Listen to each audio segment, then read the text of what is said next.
亲爱的朋友们，欢迎来到微光夜读。小兄弟在省城混，连块像样的表都带不起，太寒酸了。乡贤会上，邻桌的煤老板王宝指着我空空如也的手腕，当众对我极尽嘲讽。他炫耀左手上的金劳力士，引来一片哄笑。我只是平静地看着他，没有反驳。因为我知道我的任务是低调。然而，当市长致辞完毕，亲自走下主席台，快步来到我面前，并亲手为我端上一杯热茶时，王宝脸上的笑容瞬间凝固成了永恒的惊恐。整个世界在那一刻安静的可怕。接下来开始我们本期故事，记得点击订阅并开启小铃铛。我叫林晨，这次回到家乡凤城是一次绝对保密的借调任务。对外公布的身份是省政府办公厅派来协助工作的观察员，一个模糊而不起眼的角色。但我的真实档案存放在千里之外，北京西城那座肃穆的部委大院里。我的任务异常明确且重大。以一个最不引人注目的身份，对我的家乡凤城进行一次最深入、最真实的营商环境和社会生态摸底。这次摸底的结果将直接影响到一个总投资额高达1000亿级别的国家级战略项目，是否会将其最重要的一个枢纽节点放在凤城。这个项目的名字叫做国家新经济走廊。而乡贤会这个汇聚了凤城所有头面人物的盛大聚会，是我的第一站，也是最好的一个观察窗口。我没有动用省里给配的车，我打了一辆出租车，在暮色4合时分，缓缓停在了凤城最顶级的凯悦酒店门口。司机师傅是个健谈的中年人，他探出头，看着酒店门前广场上那一字排开的盛景，忍不住咂了咂嘴。一排崭新的奔驰 S 级，黑色的车漆在灯光下如同流动的黑曜石。几台体型庞大的路虎揽胜，带着一种不容置疑的霸气。还有几辆挂着888或666这样连号牌照的奥迪 A8，彰显着主人在本地非凡的地位。小伙子，可以啊，来这儿参加大活动。司机师傅的语气里带着本地人特有的羡慕和好奇。我笑了笑，从口袋里掏出手机扫码付了车费，说了声谢谢师傅。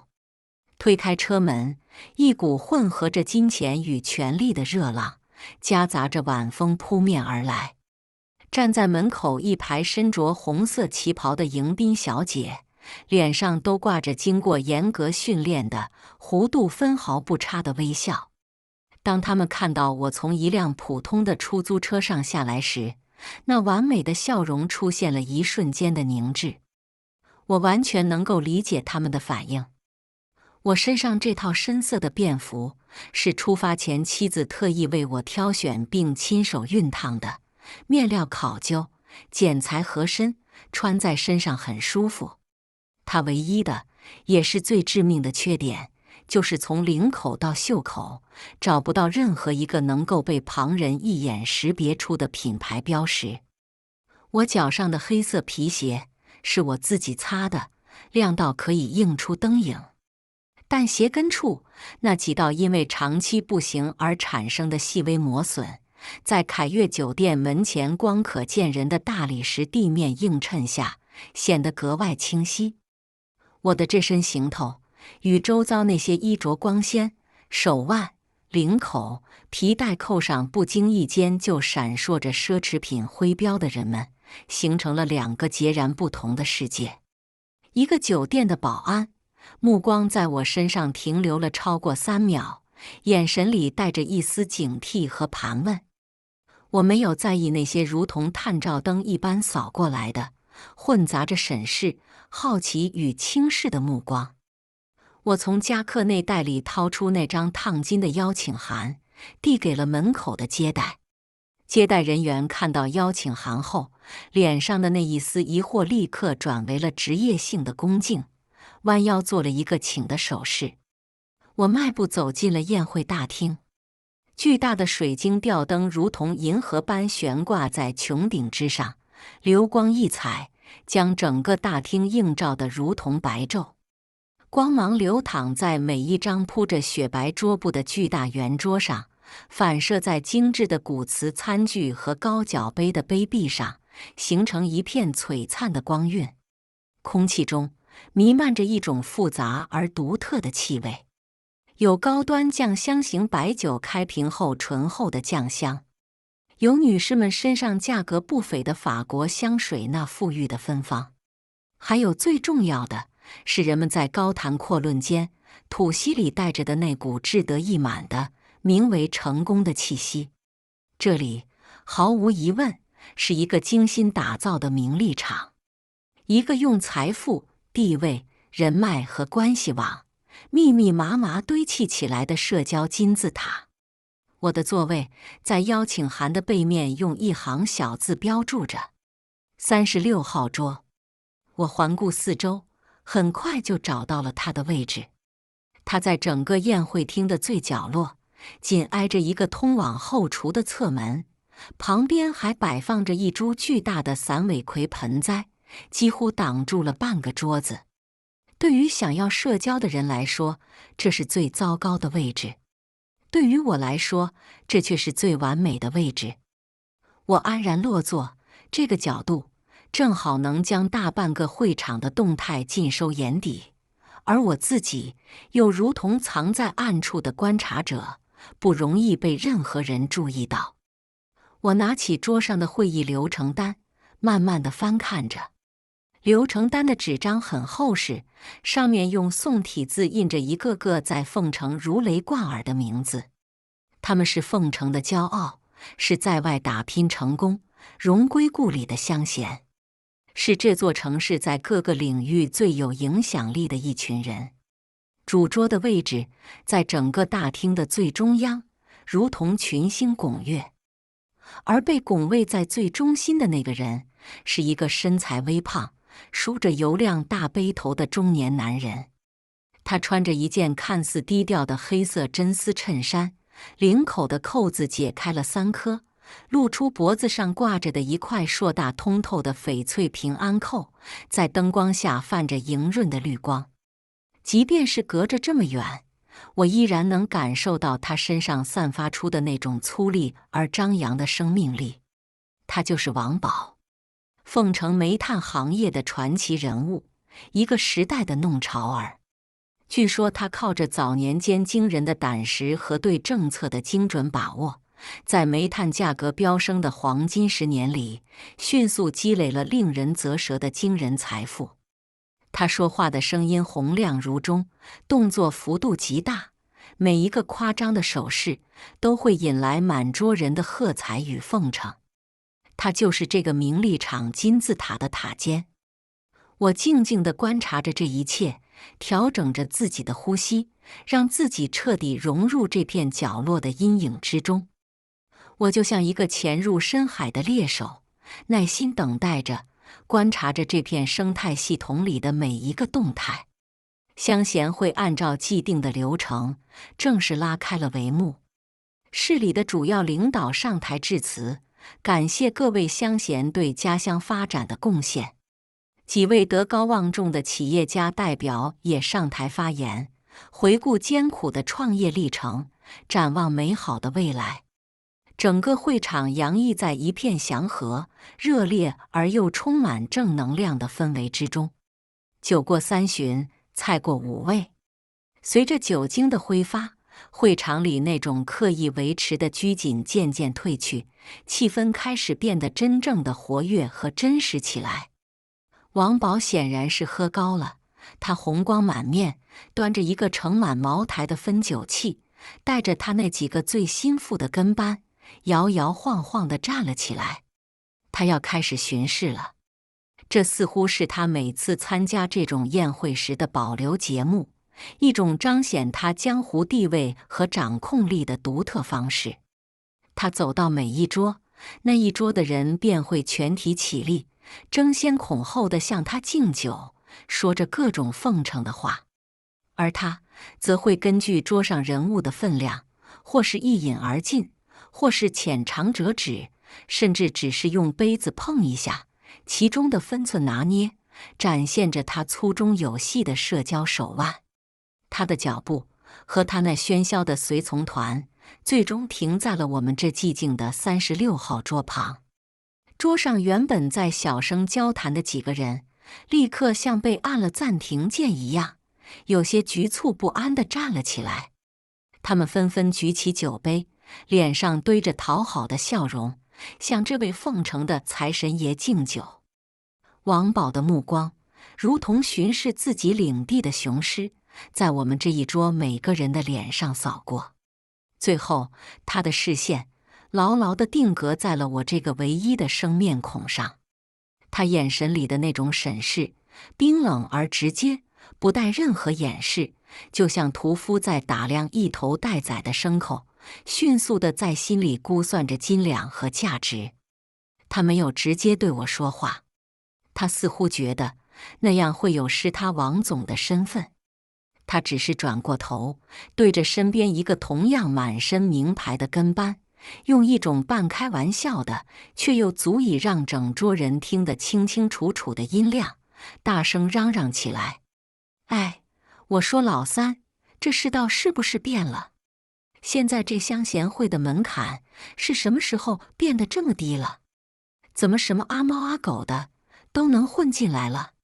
他的话音一落，他身后的几个跟班立刻发出了心领神会的夸张的哄笑声。我们这一桌的人脸色都变得极其尴尬，他们想笑，却又不敢笑，只能僵硬地扯动着嘴角，表情比哭还难看。我听见了，每一个字都清晰地传进了我的耳朵。我没有像桌上其他人那样站起来，我只是缓缓抬起头，迎着他那充满挑衅的目光，对他微微一笑，全当是打了招呼。然后我便重新低下头，仿佛对他的存在毫不在意。我用公筷又夹起了一小块软烂入味的东坡肉，放进自己的餐盘里。我用筷子仔细地将肥肉和瘦肉分开，那份专注，仿佛这块东坡肉比眼前这位大人物要重要得多。我的这种超乎寻常的平静，似乎让他感到了一丝被冒犯的错愕。在他的世界里，还从没有人敢用这种方式无视他。他身边那个叫做老三的跟班，是个极其机灵的角色。他立刻就领会了老板的不悦，上前一步，替老板发出了质问。他微微挺着啤酒肚，居高临下地看着依然坐着的我，语气里带着一股天生的优越感。哎，说你呢，小兄弟，面生得很啊，哪家公司的？我慢条斯理地咽下嘴里的食物，用餐巾轻轻擦了擦嘴角。做完这一切，我才抬起头，看着他，礼貌地回答：“我从省城回来的，今天过来主要是想向前辈们学习一下。”省城。王宝重复了一遍这2个字，脸上非但没有流露出丝毫的尊重或者好奇，反而发出一声更加响亮的嗤笑。他的目光像2把锋利的小刀，再一次从头到脚地将我解剖了一遍。最后，他的视线停留在了我空空如也的左手手腕上。在省城混，就混成了这个德行。他刻意提高了音量，那洪亮的声音足以让周围好几桌的人都清晰地听见。小伙子，不是我王宝说你，人靠衣装马靠鞍，出来混社会，这行头就是你的脸面，懂不懂？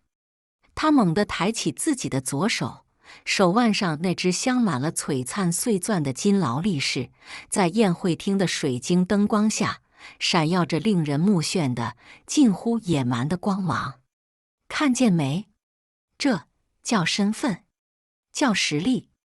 他用另一只手重重地拍了拍那块金表，发出沉闷的声响。你再看看你像什么样子？手上光秃秃的，跟个要饭的似的，穿得这么寒酸，一身加起来怕是都没我这只表上的一个钻贵。你这样出门，谁能看得起你？谁愿意跟你谈生意？他的一番话如同机关枪扫射一般，引来了他身后那群跟班们更加肆无忌惮的附和与嘲笑。王总说的太对了，现在的年轻人就是眼高手低，不懂人情世故。是啊，王总这是金玉良言，在教他做人呢。我看他就是个刚毕业的大学生吧，能混进这种场合，估计是托了谁的关系进来蹭吃蹭喝的。我们同桌的人已经彻底不敢抬头了，有的人低着头，假装专心致志地对付自己碗里的一根青菜；有的人眼神游移，假装在欣赏远处墙上的壁画。他们都生怕被卷入这场突如其来的、毫无道理的风波之中。整个36号桌，因为我的存在，变成了一个巨大的、令人窒息的尴尬漩涡中心。我没有动怒，多年的工作性质早已将我的情绪打磨得如同一口深不见底的古井。我知道，愤怒是最低级，也是最无用的情绪。我只是平静地看着眼前这个因为酒精和优越感而面目涨红的煤老板，语气温和地回应道：“王总，您教训的是外在的形象，在很多时候确实很重要。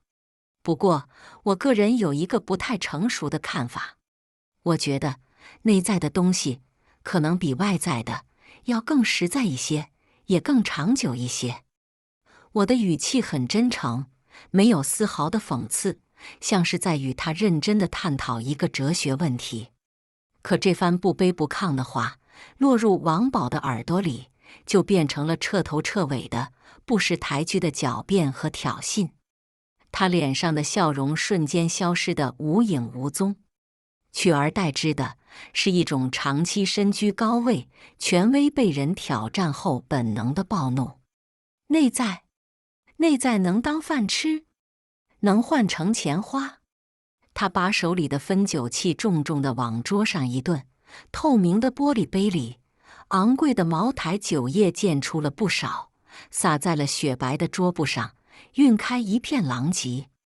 你这种读死书读傻了的穷酸我见多了，满嘴都是些虚头巴脑的大道理，一摸口袋，比脸还干净。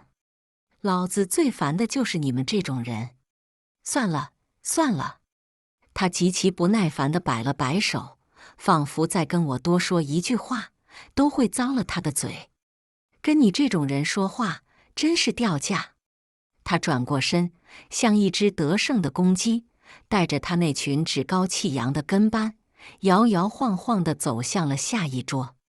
他嘴里还在不停地嘟囔着，声音不大，但在我敏锐的听力捕捉下，清晰无比。真他妈的晦气，好好的心情都被这穷鬼给搅和了。随着他的离去，我们这一桌那凝固的如同水泥一般的空气，才仿佛终于重新开始艰难地流动起来。有人小心翼翼地用眼角的余光飞快地瞥了我一眼，眼神里带着一丝无法掩饰的同情。有人则像是生怕沾染上什么麻烦，悄悄地把自己的椅子往旁边挪动了几公分，不动声色地拉开了与我的距离。我什么也没有说，我只是重新拿起了筷子，夹了一口米饭，继续吃了起来，仿佛刚才那场闹剧的主角根本就不是我。但是我用眼角的余光再次瞥见了主桌的方向，市长李建国正不动声色地看着我这边。我们的目光在喧嚣的空气中短暂地交汇了1秒钟，他的眼神很复杂，有询问，有安抚，还有一丝不易察觉的歉意。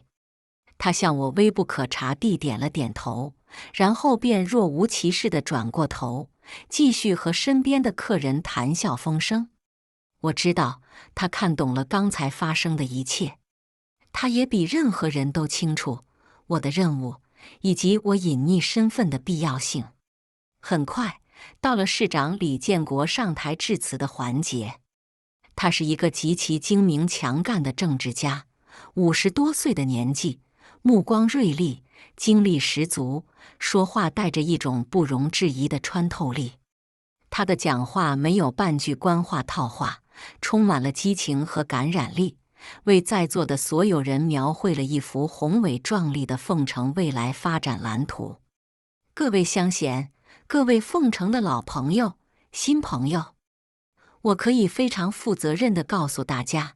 我们凤城正站在一个前所未有的、百年难遇的历史机遇期。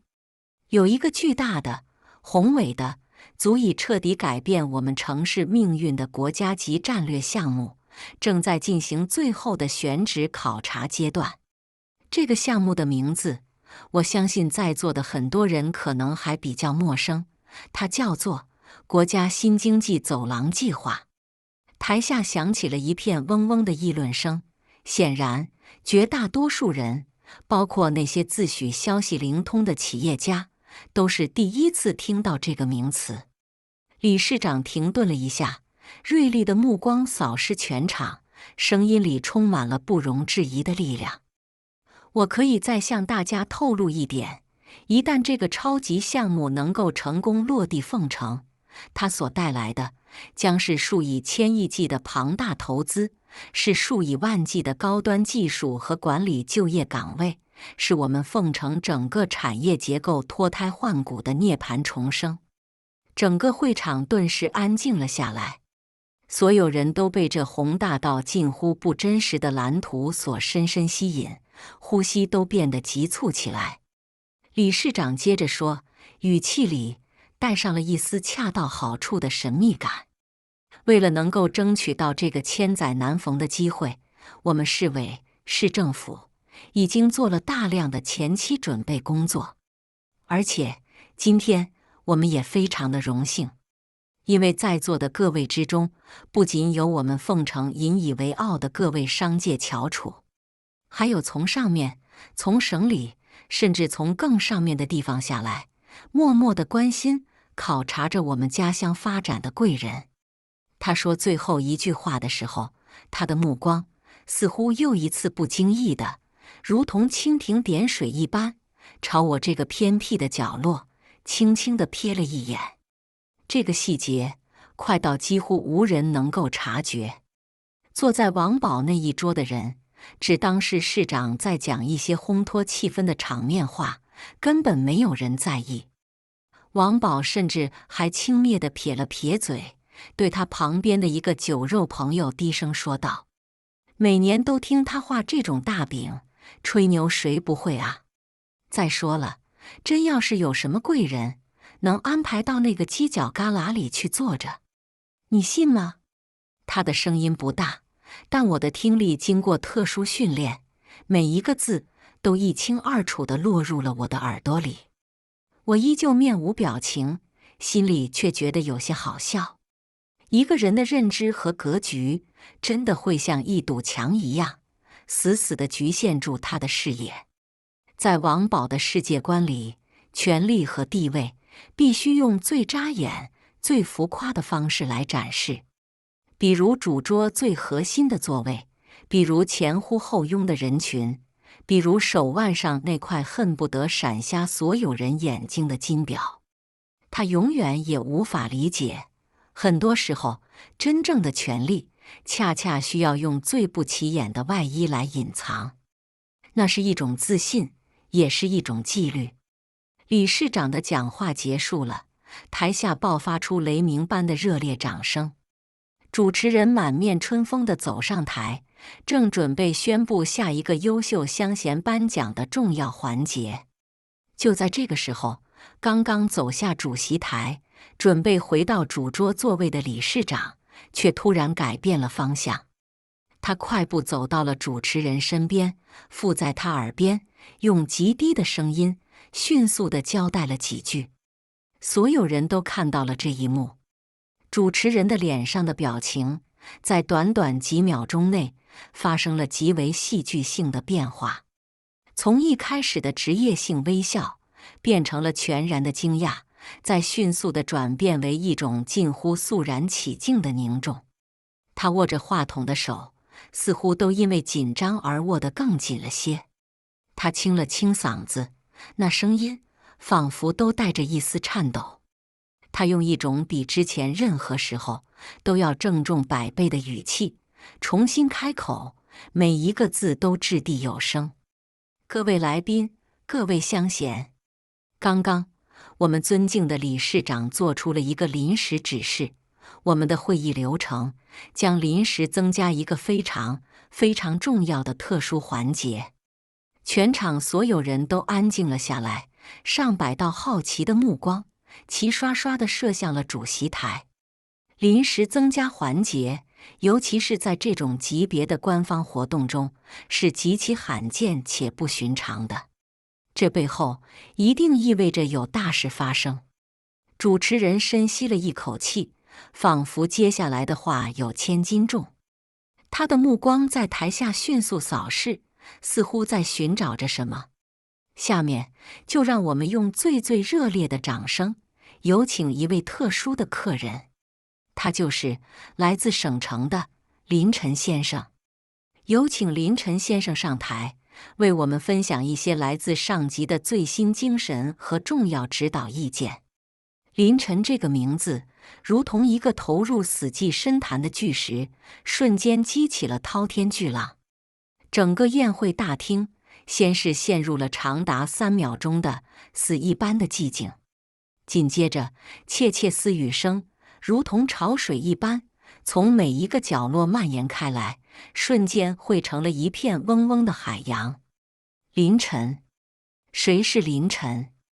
没听说过啊，凤城有这号人物吗？省城来的？难道是省里哪个大领导的秘书，还是哪位大佬的公子？而王宝和他那一桌的人脸上的表情是全场最为精彩也最为滑稽的。他们脸上那因为酒精和傲慢而泛起的红晕，在听到林晨2个字的一刹那，瞬间退得干干净净，取而代之的是一种混杂着荒谬、震惊和难以置信的极度扭曲的表情。王宝那张开的嘴巴大到几乎可以塞进一个鸡蛋，他的眼睛瞪得像一对铜铃，眼球上布满了血丝。他机械地、僵硬地转动着他那粗壮的脖子，和会场里所有其他人一样，在人群中疯狂地、徒劳地搜索着林晨这个名字的主人。然后他们就看到了，在那个被巨大盆栽遮挡的、被他们所有人忽视的36号桌的偏僻角落里，那个被他们肆意讥讽为寒酸、穷酸、阿猫阿狗的年轻人，那个他们眼中都比比脸还干净的穷小子，缓缓地从座位上站了起来。那一刻，时间仿佛被无限地拉长，空气都变得粘稠。我站起身，极其自然地整理了一下我那件在他们看来廉价无比的便服的衣角。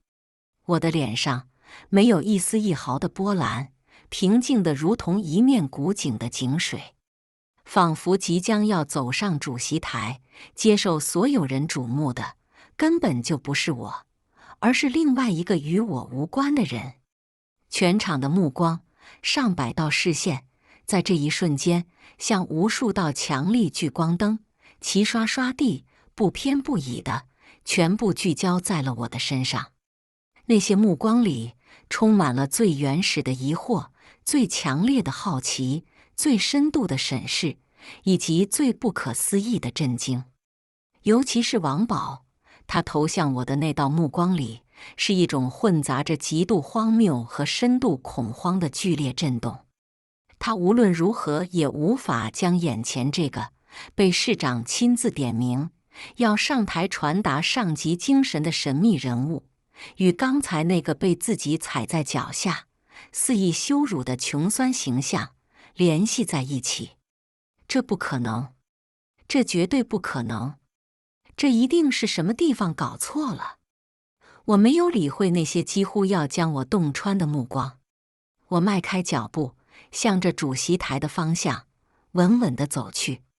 从我所在的36号桌到主席台，不过短短几十米的距离。此刻，这条路却仿佛变成了一条漫长的、分割了两个截然不同世界的河流。我的皮鞋踩在柔软厚实的羊毛地毯上，没有发出一点声音，可我却能清晰地听到整个会场里无数人因为紧张而刻意压抑着的呼吸声，和他们自己都无法控制的如同肋骨般的心跳声。我走过一桌又一桌，那些刚才还对我视而不见的商界名流、社会贤达，此刻都下意识地挺直了腰杆，用一种探究的眼神望着我。那些刚才还在背后对我指指点点、窃窃私语的人们，此刻都屏住了呼吸，眼神紧紧地跟随着我的每一个脚步。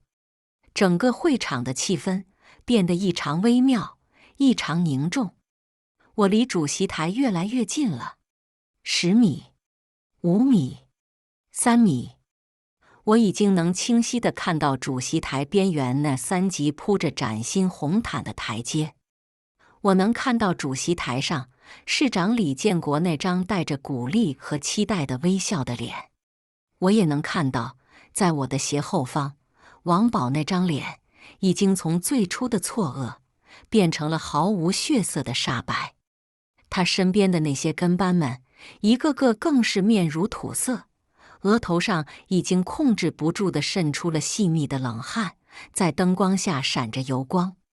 就在我的脚尖即将要踏上第1级台阶的那一瞬间，一变陡声，那个已经回到主桌座位上，本该安坐着等待我上台的理事长，突然毫无任何征兆的再一次从他的座位上站了起来。他这个突兀的动作，像一根被崩断的琴弦，让全场内本已紧张到极点的气氛，瞬间攀升到了一个令人窒息的顶点。所有人都懵了，他要干什么？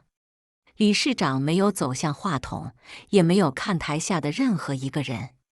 他用一种与他年龄不符的矫健姿态，快步走下了主席台。在全场数百双眼睛的注视下，他做出了一个让所有人大脑瞬间宕机、思维彻底停摆的举动。他没有拿自己平时喝水的那个印着政府徽标的玻璃杯，他径直走到了自己面前的餐桌旁，弯下腰，极其郑重地亲手端起了那套摆在他面前，从开席到现在专门为最尊贵的客人才会启用，却从未动用过的精致的宜兴紫砂茶具。他一手小心翼翼地托着那个小巧玲珑的茶杯，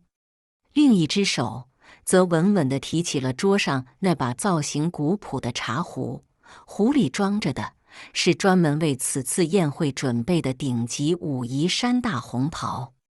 在全场死一般的寂静之中，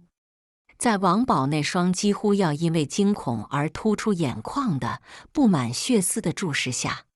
理事长，凤城的市长，这座城市名义上的最高行政长官，竟然亲自端着茶具走到了我的面前。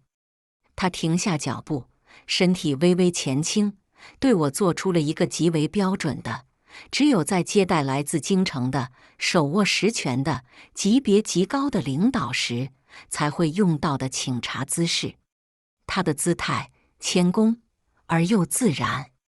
他一手平稳地托着茶杯，另一只手手腕一轻，一股琥珀色的滚烫的茶水带着一股沁人心脾的馥郁兰花香，如同一道细长的丝线，被精准地注入了那个小小的紫砂杯之中。茶水的热气袅袅升起，模糊了他和我之间的空气。整个富丽堂皇的大厅里，除了那细微的茶水冲击杯壁时发出的嘶嘶声响，再无一丝一毫的杂音。理事长的脸上带着一种下级面对上级、晚辈面对前辈时才会有的那种发自肺腑的、不带一丝一毫表演成分的、极为郑重和尊敬的微笑。他抬起头，目光与我平视，开口了。他的声音不大，但在此时此刻这个落针可闻的大厅里，却如同滚滚天雷，清晰无比地传到了每一个人的耳朵里。林主任，一路舟车劳顿，辛苦了。来，先润润嗓子。等一下，我们大家还要洗耳恭听您的重要指示。林主任，这3个字像一道9天玄雷，又像一颗引爆的原子弹，在王宝的脑海里轰然炸响。他感觉自己的整个天灵盖都被这股巨大的冲击力给掀开了，浑身上下所有的血液在这一瞬间全部疯狂地冲上了头顶，让他的眼前一片血红，又在下一秒全部倒流回了冰冷的脚底，让他如坠冰窟，通体僵硬。轰的一声，整个会场彻底炸开了锅。虽然在场的大部分人并不能在第一时间准确地理解林主任这个称呼背后所代表的具体分量和级别，但是主任这2个字，再加上理事长那近乎谦卑到极点的姿态，已经向所有人传递出了一个无比清晰、无比震撼的信号。眼前这个看似普通的年轻人，他的身份、他的地位、他的权利，尊贵到了一种他们此前根本无法想象，甚至连做梦都不敢梦及的恐怖程度。王宝的身子猛地一软，整个人如同被抽掉了脊梁骨一般，重重地瘫倒在了那张昂贵的红木椅子上。他手里一直紧紧攥着的那个高脚酒杯再也握不住了，哐当一声掉在了光洁的大理石地面上，摔得粉身碎骨。他身边的那个老三腿一软，膝盖重重地磕在了桌子腿上，发出一声闷响，他却浑然不觉，只是张着嘴，傻傻地看着眼前这颠覆他认知的一幕。我接过了理事长双手递来的那杯热茶，茶水的温度恰到好处，温热而不烫口。我对他点了点头，用一种平等的，甚至略带一丝安抚的语气，轻声说了一句：“理事长，您太客气了。”然后我端着那杯散发着氤氲热气的茶，转过身，在一片敬畏的目光中，从容不迫地一步一步走上了主席台。我没有走向旁边那个为发言者准备的讲台，我径直走到了主席台的正中央，那个原本只属于市委书记或者市长的核心位置旁边。理事长也快步跟了上来，他极其自然的、主动的将那个中央的位置让给了我，自己则坐在了旁边的副位上。这个看似微不足道的细节，再次像一记无声的重锤，狠狠地砸在了台下所有人的心上。我将那杯紫砂茶杯轻轻地放在了铺着红色丝绒的桌面上，发出了一声清脆的微响。我的目光平静地扫视了一遍台下，台下是一张张写满了震惊、敬畏、惶恐、不安、懊悔、庆幸等等各种复杂情绪的脸。我的目光在王宝的脸上停留了不到半秒钟，我看到了他，他脸色惨白如纸，嘴唇毫无血色地哆嗦着，眼神涣散，瞳孔失去了焦点，像是瞬间被抽走了所有的精气神，变成了一具没有灵魂的躯壳。他那身精心挑选的名牌西装，那块曾经让他引以为傲的金劳力士，在这一刻，在我的注视下，显得是那么的滑稽，那么的可笑，那么的廉价。我收回了目光，对着面前的话筒开始了我的发言。我的声音不高，不带任何情绪，但通过会场顶级的音响系统，清晰地传遍了每一个角落，钻进了每一个人的耳朵里。各位乡贤，各位凤城的朋友们，大家晚上好。重新自我介绍一下，我叫林晨，凤城东街人，目前在国家发展和改革委员会区域发展战略司工作。国家发展和改革委员会这9个字一出口，台下立刻响起了一片巨大而又压抑的倒吸凉气的声音。那是共和国所有部委之中权力最核心、地位最重要的部门之一，在民间它有一个更响亮的名字——小国务院。而区域发展战略司更是这个核心部门里核心中的核心，它直接负责的就是国家级经济发展规划的制定、协调和最终落地。我目前的职务是副处长，此次是受部委领导的委派，作为国家新经济走廊项目前期考察组的联络负责人，回到家乡进行第1轮的调研和摸底工作。我的话很简短，没有一句多余的废话，但每一个字，每一句话都像一颗重磅炸弹，在人群中不断引爆。副处长，在地方，一个副处长或许不算什么，但在国家部委，尤其是在发改委这样的核心部委，一个30出头的副处长意味着什么？在场的那些真正的人精们心里比谁都清楚。这不仅仅是一个级别，这代表着无与伦比的光明前途和难以想象的深厚背景。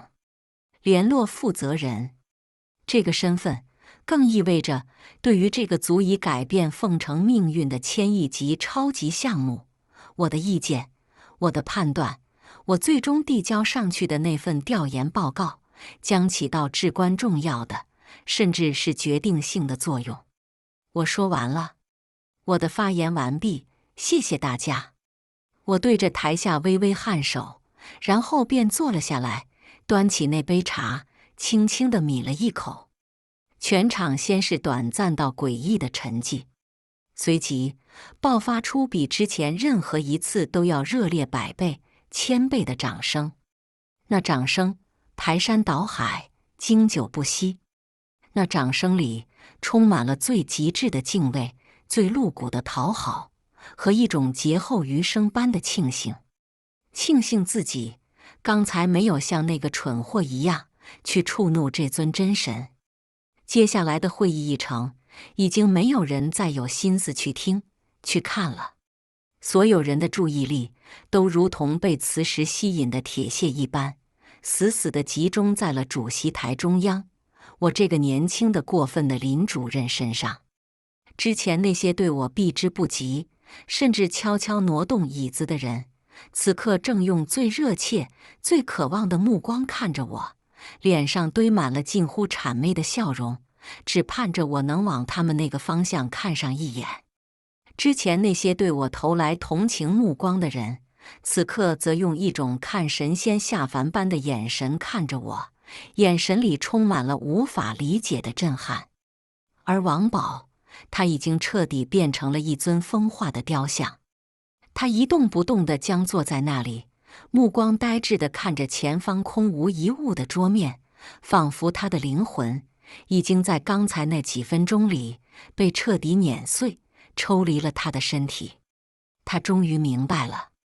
他终于明白，为什么这个年轻人在面对他那般粗鄙的羞辱时能如此平静。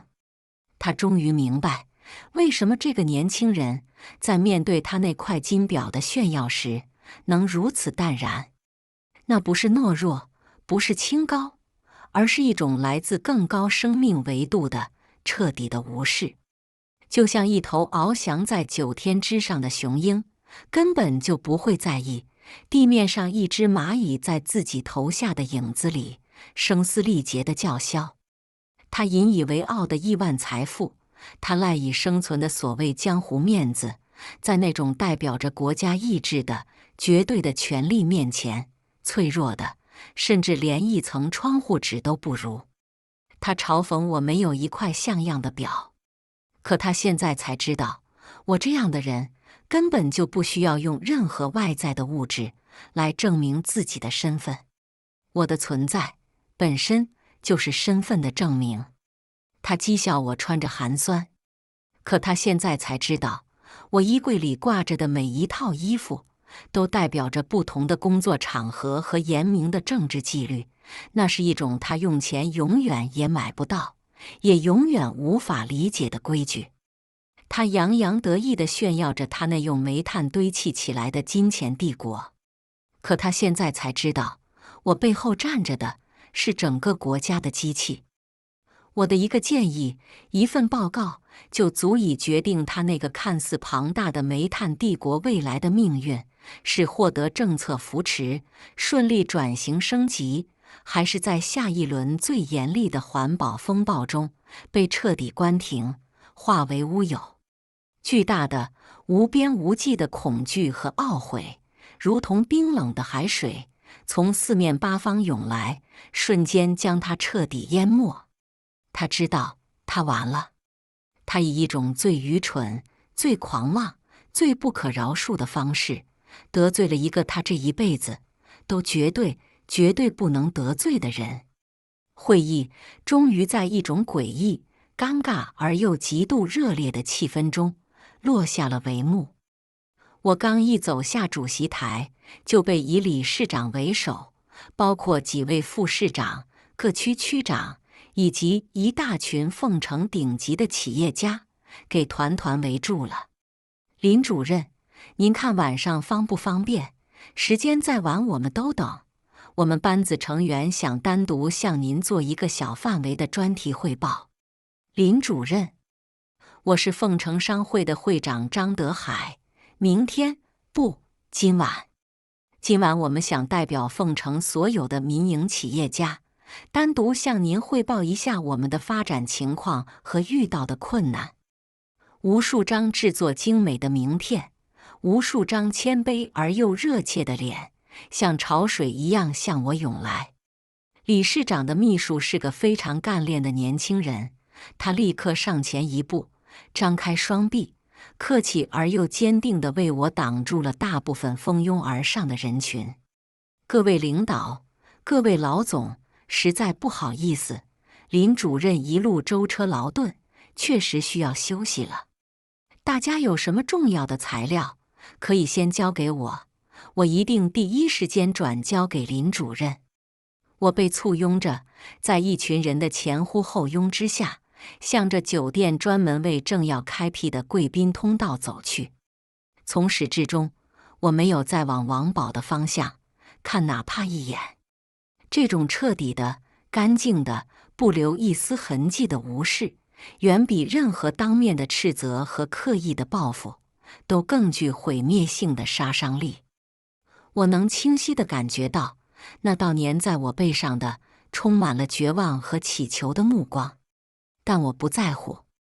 对于这种活在自己构建的、用金钱来衡量一切的狭小世界里的井底之蛙，让他亲眼看到井口之外那片真实而广阔的天空，然后在他自己的那个小世界里孤独的崩溃，就是对他最好的惩罚，也是最深刻的教育。很久很久之后，宾客散尽，喧闹了一整晚的宴会大厅终于变得空空荡荡。穿着制服的酒店服务员推着餐车，开始面无表情地收拾满桌的狼藉。只有王宝还像一截被遗忘的木桩一样，孤零零的一个人坐在那个空无一人的酒桌前。他面前的桌上杯盘狼藉，冷掉的菜肴散发着一股令人作呕的油腻气味。大厅里璀璨的水晶吊灯已经熄灭了大半，只留下了几盏昏黄的照明灯。一道昏暗的光正好打在了他的左手手腕上，那只曾经让他无比自豪、在无数场合为他挣足了面子的镶钻金劳力士，在此时此刻这昏暗的光线下，闪烁着一种冰冷的、带着无尽讽刺意味的光芒。它仿佛在无声地嘲笑着它的主人。你以为你用金钱就拥有了整个世界，你却不知道，在真正的世界面前，你连一粒卑微的尘埃都算不上。感谢大家的观看，本期故事精彩吗？欢迎大家在下方评论区吐槽。如果你喜欢这类故事，记得点击订阅微光夜读，并分享给更多的人，这会对我帮助很大。再次感谢大家的观看。